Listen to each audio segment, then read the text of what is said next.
Hello everyone, I am Mrs. Jyotsnanan and I am going to teach you about the obstructive airway disorder. So what is obstructive airway disorder? The disorder is classified into 4 diseases. First is asthma, and second one is the bronchiectasis, third one is the COPD, and fourth one is the cystic fibrosis. So these all diseases comes under the obstructive airway disorder. So today I am going to teach you about the first topic, that is the asthma. So you can see here the normal bronchioles and the asthmatic bronchioles. Normal bronchioles are widely dilated, but the asthmatic bronchioles, you can see here that it is narrowed or constricted. So what is the introduction? Asthma is a chronic lung disorder that causes airway. What is airway? The tubes that carry air into and out of the lung to become inflamed, which means that they swell and produce lots of thick mucus. So asthma क्या है? एक chronic lung disorder है. Chronic का मतलब आप जानते हैं जो बहुत लंबे समय से है और धीरे धीरे बढ़ते जा रहा है, प्रोग्रेस होते जा रहा है. और मेनली करता क्या है ये? That causes airways, the tubes that carry air. जो एयर कैरी करने वाले ट्यूब्स हैं, ब्रोंक्यूल्स हैं, एयरवेज हैं, वो बिकम इन्फ्लेम्ड. दे इन्फ्लेम्ड और इन्फ्लामेशन के कारण क्या करते हैं ये? They can swell and produce lot of thick mucus. So simple सा फिनोमेना है अस्थमा. एयरवे का इन्फ्लामेशन होना और इन्फ्लामेशन के कारण स्वेलिंग हो जाती है. स्वेलिंग के कारण नैरो हो जाएगा वो, और इसके साथ ही लॉट ऑफ थिक म्यूकस यहाँ पर क्या होता है? प्रोड्यूस होता है. यहाँ पे नीचे वाली लाइन में हम लोग पढ़ते हैं, this results in asthma symptoms which can include coughing, wheezing and shortness of breath. Major symptoms है यहाँ पर आपके अस्थमा के. फर्स्ट है कफिंग, खांसी बहुत आती है.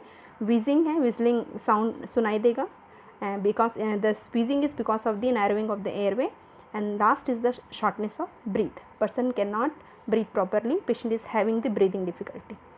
So definition of asthma. Asthma is a common chronic inflammatory disease of the airway characterized by variable and recurring symptoms, reversible airflow obstruction and bronchospasm. And there is another one definition is also there. Asthma is a disease that causes the airway of the lung to swell and narrow, leading to wheezing, shortness of breath, chest tightness and coughing. So simply these two are the definition of the asthma. Normally इसमें हो क्या रहा है? Airways become inflamed and which produces lot of thick mucus and leads to airway obstruction and the bronchospasm. And the symptoms which is seen in the asthma patients are, that is first wheezing, shortness of breath, chest tightness and the coughing. There are types of asthma. First is the asthma exacerbation, second is the acute severe asthma, then third one is the brittle asthma, fourth one is the exercise induced, and last one the occupational asthma. So the first is asthma exacerbation.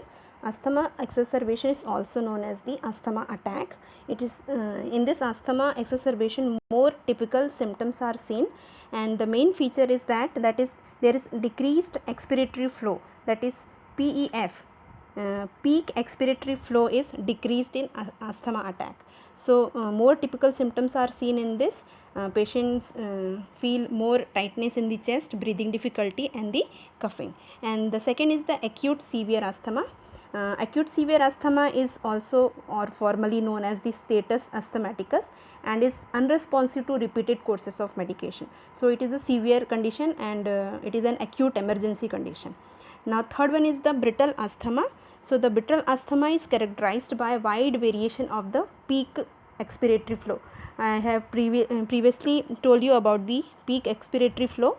Peak expiratory flow means it is the how fast a person can exhale. So there is variation in peak expiratory flow in spite of heavy doses of steroids, and it is also a serious and life threatening attack. Then next one is the exercise induced. So in the exercise induced asthma, it is mainly caused by the narrowing of the airway triggered by the strenuous exercise. So it is known as the exercise induced bronchospasm also. And last one is the occupational asthma, and the occupational asthma is caused by the breathing in of chemical fumes or gases or dust or other substances mainly in the job places, and it is believed that it is mainly caused by the allergic responses.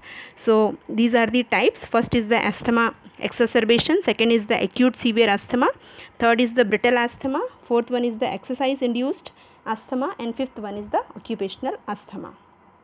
Now there is causes of asthma. So first one is the environmental cause, second one is the hygiene hypothesis, third one is the genetic cause, fourth one is the medical condition, and fifth one is the exacerbation. So what is environmental cause?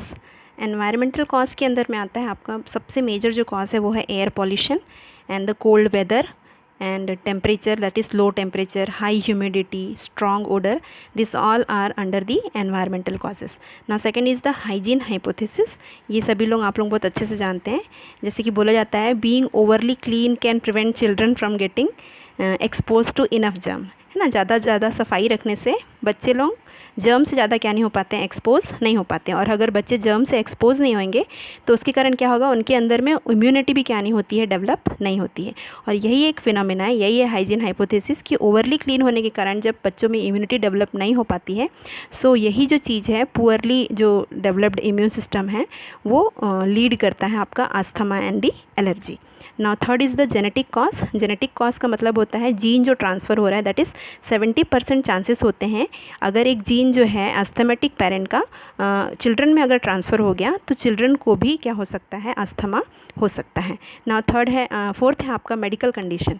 So what are the medical condition? Mainly बोला जाता है कि upper respiratory infection जैसे कि sinusitis हो गया या cold हो गया या फ्लू हो गया, एलर्जीज़ जो हैं ये मेजर कंडीशन है जो लीड करते हैं अस्थमा. नाउ नेक्स्ट है आपका एक्सरबेशन. सो एक्सरबेशन के लिए जो मेजर कॉज है वो है आपका अपर रेस्पिरेटरी इन्फेक्शन जो मैंने ऊपर बताया, sinusitis, cold, and mainly allergens हो गए, पोलन, मोल्ड, डस्ट, माइट्स जो हैं ये एक्सरबेशन कॉज करते हैं, अस्थमा अटैक कॉज करते हैं. Now some common asthma triggers are also there. So what are the triggers? Triggers means जो अस्थमा के सिम्टम्स को और बढ़ा देते हैं. So first is the animal. जो लोग एनिमल जिनको रखने का शौक़ है, नॉर्मली पेट और उनके हेयर, ठीक है. नाउ डस्ट माइट्स के थ्रू ये स्प्रेड हो सकता है, मतलब बढ़ सकता है. नाउ सर्टन मेडिकेशन जैसे कि एस्प्रिन हो गया और non steroidal anti inflammatory drugs हैं. नेक्स्ट है आपका changes in the weather, that is most often cold weather में अस्थमा अटैक होने के चांसेस ज़्यादा रहते हैं. नाउ नेक्स्ट है आपका केमिकल्स इन द एयर और इन फूड. नेक्स्ट है एक्सरसाइज. एक्सरसाइज के कारण भी क्या होता है, पर्सन को अस्थमा आता है जो हमने कॉज में पढ़ा था. नाउ नेक्स्ट है आपका टाइप में पढ़ा था, सॉरी. नाउ मोल्ड हो गया, पोलन, फ्लावर पोलन जो हो गया उसके कारण हो सकता है. Now respiratory infection such as the common cold. Strong emotion, stress के समय डिस्टर्ब जब होता है पर्सन तब नॉर्मली रोता है जब, तब. नाउ नेक्स्ट है आपका tobacco and smoking. So these are the common causes and the triggers of the asthma. Now next one is the clinical manifestation of asthma. So मैंने पहले ही बताया था सिम्टम्स जो है, मेन जो सिम्टम है इसमें है आपका कोल्ड विथ और विदाउट स्पूटम और फ्लेगम प्रोडक्शन. नाउ नेक्स्ट है pulling in the skin between the ribs when breathing, that is intercostal retraction जो है हमको दिखाई देता है. बीच में पर्सन का जो इंटरकॉस्टल स्पेस के पास है वो स्किन की पुलिंग जो है अंदर तरफ हमको क्या होती है, दिखाई देती है. Now next one is the shortness of breath that get worse with the exercise and the activity. Now wheezing भी पर्सन को क्या होता है, सुनाई देगा आपको, because person is unable to breathe properly. और some emergency symptoms that need prompt medical help, जिसमें ब्लूइश कलर और to the lips and the face. Bluish colouration का मतलब होता है साइनोसिस. साइनोसिस हमको बताता है कि पर्सन की बॉडी में ऑक्सीजन की क्या हो गई है, कमी हो गई है. नाउ आपका decreased level of alertness such as severe drowsiness and the confusion and during an asthma attack, क्योंकि ऑक्सीजन नहीं जा रहा है, पर्सन का कॉन्शियसनेस क्या हो जाता है, आपका लूज होने लगता है. Now extreme difficulty in the breathing, person can feel breathing difficulty. Now rapid pulse rate जो है वो बढ़ जाएगा. Then severe anxiety due to the shortness of breath, person is so much anxious because he is unable to breathe properly because of the restrictive airways. Next is the sweating and tightness in the chest and the chest pain. So these are the common symptoms or clinical manifestation of asthma. Now next is the pathophysiology of asthma. So here is asthma is the result of chronic inflammation of the airway due to the etiological factor. हमने जो ऊपर पढ़ा आपके और कुछ triggers हैं जो asthma cause करते हैं, और नॉर्मली करते क्या हैं, ये इन्फ्लामेशन कॉज करते हैं एयरवे में. So that can leads to which subsequently result in increased contractibility of the surrounding smooth muscle. जिसके कारण से क्या होता है, इन्फ्लामेशन के कारण से क्या होता है, जो स्मूथ मसल है एयरवे में उसकी कॉन्ट्रैक्टिबिलिटी जो है वो क्या हो जाती है, सराउंडिंग मसल की वो इंक्रीज़ हो जाती है. This among other factors lead to bouts of narrowing of the airway. अब कॉन्ट्रैक्शन हो रहा है एयरवे के स्मूथ मसल में, सो आपका साइमल्टेनियसली आपका होल जो एयरवे है वो क्या होने लगता है, नैरो होने लगता है, कॉन्स्ट्रिक्ट होने लगता है. Typical changes in the airway include an increase in the eosinophil and thickening of the lamina reticularis.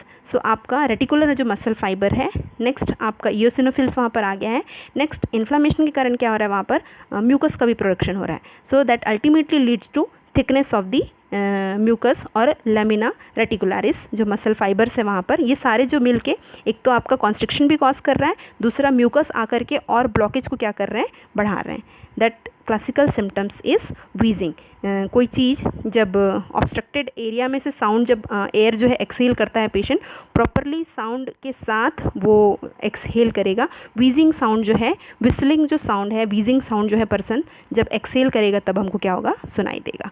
So this is the pathophysiology symptom, pathophysiology of asthma. Normally asthma can result from the inflammation of the airway. Inflammation के कारण क्या होता है, mucus production हो रहा है, साथ में एयरवे भी क्या हो रहे हैं, स्वेलिंग के कारण क्या हो रहा है, आपके मसल फाइबर कॉन्स्ट्रिक्ट हो रहे हैं. अल्टीमेटली जो एयरवे है वो पूरा का पूरा क्या हो गया है, नैरो हो गया है, और ये पूरा आपका थिकनेस के कारण पर्सन का जो एयरवे है वो ऑब्स्ट्रक्ट होने के कारण person can not breathe properly.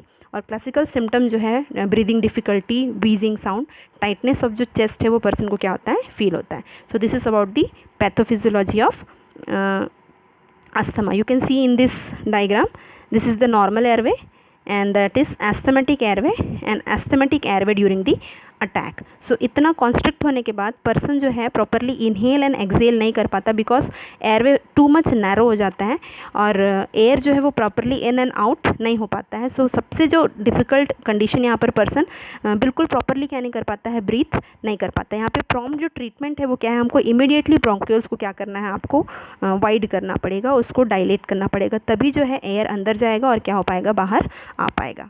So this is the pathophysiology of asthma. Now next one is the assessment and the diagnostic finding. So first is the history. आपको पूरी हिस्ट्री कंप्लीट लेनी है. Then the physical examination, respiratory rate, chest X-ray और बाकी चीज़ें आपको करनी है. देन लंग टेस्ट होता है, pulmonary function test such as spirometry के थ्रू और पीक फ्लोमीटर के through. The above one is the spirometry. Person को इन करना है, इनहेल करना है एयर को माउथ पीस लगा करके, तीनों जो बॉल्स है वो ऊपर आना चाहिए. और नेक्स्ट जो है आपका सेकेंड डायग्राम जो दिया हुआ है that is the peak flowmeter है. पीक फ्लोमीटर में पर्सन कैन ब्लो, एक्सहेल करता है, और एक्सहेल जब करेगा तब आपका यहाँ पे परसेंटेज दिया है 80 to 100% तक आपका रेट आना चाहिए, ये नॉर्मल होता है. और अस्थमा में एग्जैक्टली 20% ही पर्सन क्या कर पाता है, एक्सहेल कर पाता है, बिकॉज जो एयरवेज है वो क्या हो जाती है, आपकी नैरो हो जाती है. And the fourth one is the challenge test. Challenge test में क्या होता है, पर्सन को सांस रोकने के लिए बोलना है 10 सेकेंड के लिए, और अगर वो 10 सेकेंड रोक पा रहा है और उसको ब्रीदिंग डिफ़िकल्टी नहीं हो रही, दैट मीन्स ही वो क्लियर हो जाता है उस चैलेंज से. बट अगर वो ब्रीदिंग डिफ़िकल्टी और बढ़ जाती है, एक्सेसरबेट हो जाता है, दैट मीन्स पर्सन को अस्थमा के सिम्टम्स है. So these are the 4 investigation to diagnose the asthma. Now another investigations are also there. So first is the chest and the sinus x-ray. Then blood test है, for example complete blood count CBC. Then और further और अच्छे से diagnose करने के लिए CT scan करना है lungs का, gastroesophageal reflux assessment करना है, examination of the sputum का examination करना है कि कोई bacterial या viral infection तो नहीं है. So these are the investigation, diagnostic evaluation. Now next about the management of the asthma. So first is the medical management, जिसमें कुछ लाइफस्टाइल मॉडिफिकेशन के बारे में दिया है. मॉडिफिकेशन करके ही पर्सन जो है अस्थमा, क्योंकि एक क्रोनिक कंडीशन है, लाइफ लॉन्ग पर्सन उस चीज़ से सफ़र करता है और धीरे धीरे ये चीज़ें जो है बढ़ते जाती हैं. तो अपने लाइफस्टाइल में मॉडिफिकेशन करके बहुत हद तक पर्सन जो है अस्थमा के अटैक से क्या हो सकता है, अस्थमा के सिम्टम से क्या हो सकता है, वो बच सकता है. सो मेन जो है उसको ट्रिगर्स को अवॉइड करना है, जैसे कि एलर्जन से उसको दूर रहना है, स्मोकिंग जैसे टबैको जो है उसके कॉन्टैक्ट में नहीं आना है, एयर पोल्यूशन सैचुरेशन वाले एरिया में उसको नहीं आना है। नॉन सेलेक्टिव बीटा ब्लॉकर्स उसको नहीं लेना है, और ऐसे फूड जिसमें सल्फोनाइड कंटेनिंग होते हैं ऐसे फूड्स को उसको नहीं लेना है, because they can cause the bronchoconstriction. Then next है avoid cigarette smoking and second hand smoke. Second hand smoke that is passive smoke, कोई स्मोक कर रहा है उसके सामने भी खड़ा नहीं होना है, ना ही खुद को उसको सिगरेट स्मोकिंग करना है।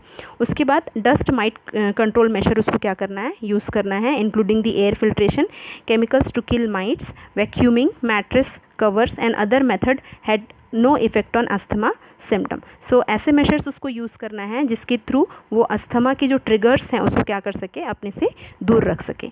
नाउ नेक्स्ट मेडिकेशंस के बारे में हम लोग पढ़ेंगे यहाँ पर। सो मेडिकेशंस में है पहला quick relief medication use to treat the acute symptom and long term control medication use to prevent the further exacerbation. So दो टाइप के मेजर्स हमको यूज़ करना है, एक तो क्विक रिलीफ मेडिकेशन उसको यूज़ करना है ताकि तुरंत सिम्टम से वो रिलीव हो सके, और दूसरा उसका है लॉन्ग टर्म कंट्रोल मेडिकेशन, क्योंकि जो अस्थमा है वो लंबे समय तक रहता है, क्रोनिक कंडीशन है, सो लंबे समय तक वो कंटिन्यू मेडिसिन लेता है। सो फास्ट एक्टिंग कुछ मेडिकेशन है जब पर्सन को अटैक आया जिस समय हम लोग उसको देते हैं, जिसमें है आपका short acting beta adrenoceptor antagonist that is called SABA, such as salbutamol, जो कि आपका ब्रोंकोडायलेटर है। Then anticholinergic medication such as the ipratropium bromide that is also a bronchodilator. Then adrenergic agonist such as the inhaled epinephrine, जो कि smooth muscles को क्या करते हैं, आपके रिलैक्स करते हैं। So these are the main आपके पेशेंट का एयर फ्लो को इंक्रीज़ करते हैं, इनहेल करने में मदद करते हैं, ब्रोंक्यूल्स को क्या करते हैं, डायलेट करते हैं। नो लॉन्ग टर्म जो कंट्रोल है वो किसके थ्रू होना है, corticosteroid. Corticosteroids are the medication that will prevent the और treat the inflammation. So airway में जो इन्फ्लामेशन है उसको क्या करते हैं, कॉर्टिकोस्टेरॉइड्स कम करते हैं, एंटी इन्फ्लामेटरी के रूप में हम लोग कॉर्टिकोस्टेरॉइड्स दे सकते हैं। नो नेक्स्ट है आपका long acting beta adrenoceptor antagonist agonist such as this salbutamol. So salbutamol को आपको पता ही है कि वो एक ब्रोंकोडायलेटर है। Then leukotriene antagonist such as the montelukast, major जो ड्रग है आपका अस्थमा सिम्टम्स जो है, इन्फ्लामेशन को क्या करता है, वो कम करता है। सो यहाँ के दो टाइप के मेडिकेशन है, एक फास्ट एक्टिंग, कब लेना है फास्ट एक्टिंग आपको, जब पर्सन को अटैक आया, एंड लॉन्ग एक्टिंग जो लंबे समय तक उसको चलता है। नाउ नेक्स्ट है आपका अदर मेजर्स जब अटैक है या पर्सन को नीडेड है। सो फर्स्ट है आपका ऑक्सीजन है, ऑक्सीजन थेरेपी इसलिए क्योंकि पर्सन को हाइपोक्सिया डेवलप होता है एयरवे रेसिस्टेंस के कारण से, तो सैचुरेशन फॉल हो जाता है 92% से बिलो, तो हाइपोक्सिया को ट्रीट करने के लिए ऑक्सीजन देना है। देन नेक्स्ट देना है आपका मैग्नीशियम सल्फेट इंट्रावीनस देना है, और ये मेनली आपका ब्रोंको डायलेटिंग इफेक्ट दिखाता है। देन हेलियोक्स और mixture of helium and oxygen में ऑल्सो भी considered in severe unresponsive cases. Heliox जो है mixture of helium and oxygen also जो ब्रोंक्यूल्स है उसको क्या करते हैं, डायलेट करते हैं। देन मिथाइल जेंथीन थियोफाइलिन आप लोग जानते हैं, जिसको डेरीफाइलिन हम लोग बोलते हैं, आपका एग्जैक्टली ये क्या है, ब्रोंकोडायलेटर है। Then dissociative anaesthetic ketamine is theoretically useful in intubation and mechanical ventilation is needed in people who are approaching respiratory arrest. अगर बहुत ज़्यादा सीवियर हो गया है कंडीशन और पर्सन को अगर आपको वेंटिलेट करना है, दैट टाइम पे पर्सन को आप एनेस्थेटिक कीटामाइन देते हैं। जब रिलैक्स होता है पर्सन, एनेस्थेटाइज होता है और उसका सिम्टम थोड़ा सा क्या होता है, रिलीव होता है। So these are the other medications. Then the dietary modifications are also there.